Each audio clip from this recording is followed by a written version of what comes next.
Chapter 11. And as they approached Jerusalem at Bethphage and Bethany, near the Mount of Olives, he sent 2 of his disciples and said to them, Go into the village opposite you, and immediately as you enter it you will find a colt tied there, on which no one has ever sat. Untie it and bring it here. And if anyone says to you, Why are you doing this? Say, The Lord has need of it, and immediately he will send it back here. They went away and found a colt tied at the door outside in the street, and they untied it. And some of the bystanders were saying to them, What are you doing untying the colt? And they told him just as Jesus had said, and they gave them permission. They brought the colt to Jesus and put their cloaks on it, and he sat on it. And many people spread their cloaks on the road, and others spread leafy branches which they had cut from the fields. And those who went in front and those who had followed were shouting, Hosanna! Blessed is he who comes in the name of the Lord. Blessed is the coming kingdom of our father David. Hosanna in the highest. And Jesus entered Jerusalem and came into the temple area, and after looking around at everything, he left for Bethany with the 12, since it was already late. On the next day, when they had left Bethany, he became hungry. Seeing from a distance a fig tree and leaf, he went to see if perhaps he could find anything on it.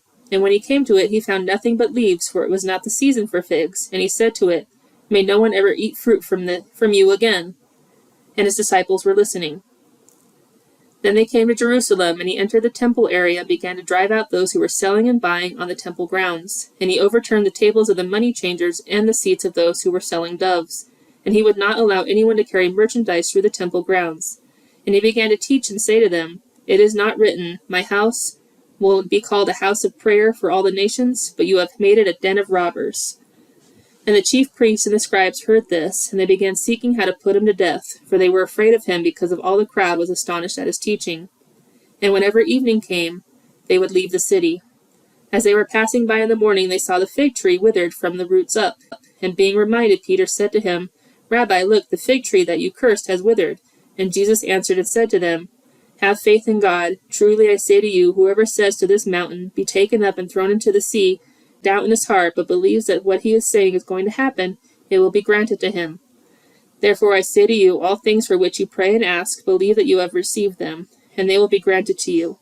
And whenever you stand praying, forgive, if you have anything against anyone, so that your Father who is in heaven will also forgive you for your offenses. But if you do not forgive, neither will your Father who is in heaven forgive your offenses.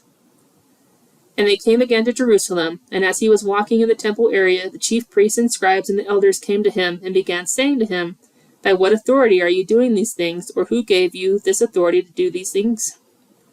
But Jesus said to them, I will ask you one question, and you will answer me, and then I will tell you by what authority I do these things. Was the baptism of John from heaven or from men? Answer me. And they began considering the implications among themselves, saying, If we say from heaven, he will say, Then why did you not believe him? But should we say from men, they were afraid of the people, for they all considered John to have been a real prophet. Answering Jesus, they said, We do not know. And Jesus said to them, Neither am I telling you by what authority I do these things.